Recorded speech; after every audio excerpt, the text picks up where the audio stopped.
সে আসবে ফিরে বাংলাদেশে। তারেক রহমান আরেকটা কথা বলেছে, আমাদের ভারত নয়, আমাদের পিন্ডি নয়, পিন্ডি মানে পাকিস্তান নয়, আমরা হলাম বাংলাদেশ। আমরা বাংলাদেশ এগিয়ে নেব, এই প্রত্যাশা আমরা।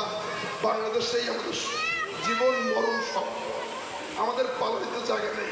তাই সকল সম্প্রদায়ে সম্মিলিতভাবে আমরা এই ইউনিয়নে অনেক হিন্দু মা বোনেরা আছে, তাদের কোনো সম্পদ যেন ক্ষয়ক্ষতি না হয়, সবাই যেন সবাই মিলে গত ঈদের শুভেচ্ছা জানিয়ে বলতে চাই, ঈদ উপলক্ষে এই ঈদ উল আজহার শুভেচ্ছা জানিয়ে বলতে চাই, প্রত্যেক মানুষ যেন মুসলমানরা ঈদের মতো আর হিন্দু ভাইরা দুর্গার মতো যেন পালন করে, সবাই যেন কোনো বিভেদ, হিংসা, প্রতিহিংসা, তার প্রতি অত্যাচার নির্যাতন কি হবে এই গ্রামে হবে কিনা বলে দুয়ার দিয়ে দেখা যাবে। আমি লিখ করলে তারাও মারা যাবে, কিন্তু চিহ্নিত সবাই যারা আমাদের জীবনে পরে এসেছে তাদেরকে ছাড়া যাবে। যে প্রশাসনের পুলিশ করেন আমরা করেন, আপনারা তো আইন হাজির নেবেন না।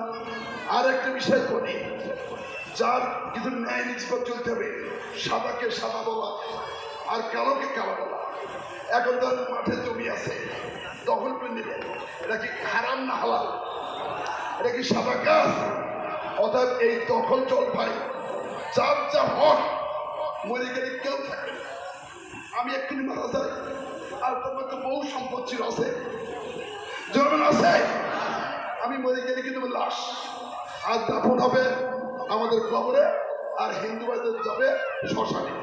তাহলে তাই যদি হয়ে থাকে, কোনো সম্পদ বাড়িয়ে লুটপাট করে কারোর থেকে খেয়ে দিয়ে প্যাঙা হওয়ার কোনো জায়গা আছে? তাদের রাজনীতিবিদরা বলি যারা আছে, এই ধরনের অন্যায় অত্যাচার নির্যাতন আমার দ্বারা হবে না, আপনার দ্বারা হবে ইনশাল্লাহ। আপনার একমত? একটা দুয়ার তুলে দেখাই দেন। নারায়ে তাকবীর, নারায়ে তাকবীর। আল্লাহ যদি এমপি বানায়, এই চবর খেলে একটা মাঠ হবে ইনশাল্লাহ।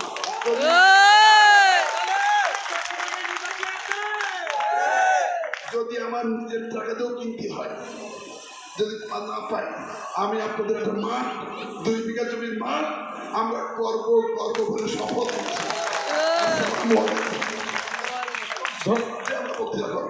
ধন্যবাদ আমাদের সদস্য